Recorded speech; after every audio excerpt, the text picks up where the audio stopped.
لە ماوەی 2 ساڵی دەست بەکاربوونی پارێزگاری هەڵەبجە و جێگرانی کە لە دۆخێکی پڕ لە قەیرانی دارایی و سیاسی هەرێمدا گوزەری کردووە توانراوە سەرباری لەمپەرەکان تا ئێستا لە 160 هەیکەلی ئیداری پارێزگاکە پێک بهێنرێت. ئەمە سەردا پیرۆزبایی ئەم ساڵ ڕۆژە لە دانیشتوانی پارێزگای هەڵەبجەیەکەینەوە، پیرۆزباییش لە دانیشتوانی تاوی کوردستان و هەموو کوردیەکەین، چونکە هەڵەبجە سمبولی نەتەوەیی کوردە و هەڵەبجە خوێنی شەهیدەکانی کردیە پارێزگا. ئەم پارێزگایی کە سمبولی نەتەوایەتی ئەم گەلەیە لە ڕاستیە دەستکەوتێکی زۆر گرنگ بوو لە 2 ساڵی ڕابردووە کە مێژووی دەست بەکاربوونەکەمان دەستی پێکردووە. خۆناغ بە خۆناغ شان بەشانی هەموو ئەو گیر و گرفتانەی کە لەم هەرێمەیە هەبووە توانیمانە هەنگاو بنین بۆ ئەوی کە هیچ نەبێت لە ڕووی ئیداریەوە لە ڕووی کارگێڕیەوە بتوانین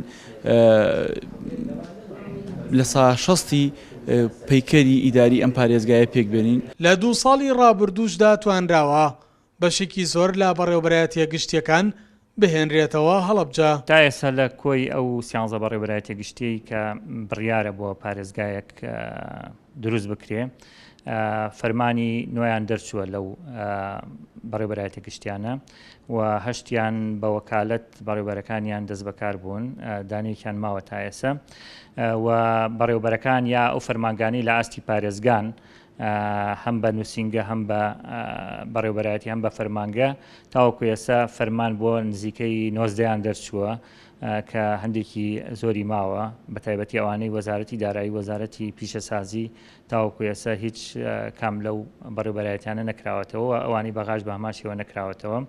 ئەگەر بێت و ئەنجومەنی پارێزگای هەڵەبجە فەرمانی دەست بەکاربوونیان بۆ دەربچێ بە دڵنیاییەوە ئەگەر بۆ ماوەیەکی کورتیش بێت هاوکارێکی باش و پشتیوانێکی باشە بێ بۆ پێکهێنانی ئیداری پارێزگای هەڵەبجە.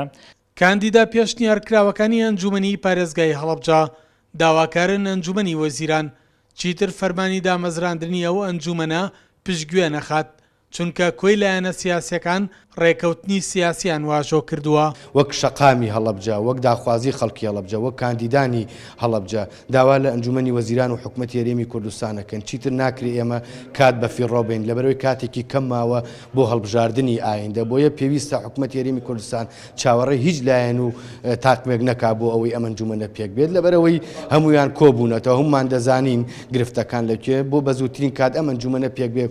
جێگای ئاماژە پێکردنە لە 11/6/2015 لە مەراسیمێکی تایبەتدا پارێزگاری هەڵەبجە و جێگرانی دەست بەکار بوون کە ئەمڕۆ 2 ساڵ بەسەر ئەو وادەیەدا تێپەڕ دەبێت، بەڵام تاوەکو ئێستا ئەم پارێزگایە نەبووتە خاوەنی ئەنجومەنی پارێزگا. سەرباری تەواوی گرفتە سیاسی و دارایی و ئیداریەکانی هەرێم کاندیدا پێشنیارکراوەکانی ئەنجومەنی پارێزگای هەڵەبجە داواکارن حکوومەتی هەرێم کار بکات بۆ سەرپێخستنی تەواوی ئەم پارێزگایە تاوەکو لە هەڵبژاردننی داهاتوو وەک پارێزگایەکی سربەخۆ بوونی هەبێت. سەلاح جەمیل، کورسات نیوز، هەڵەبجە.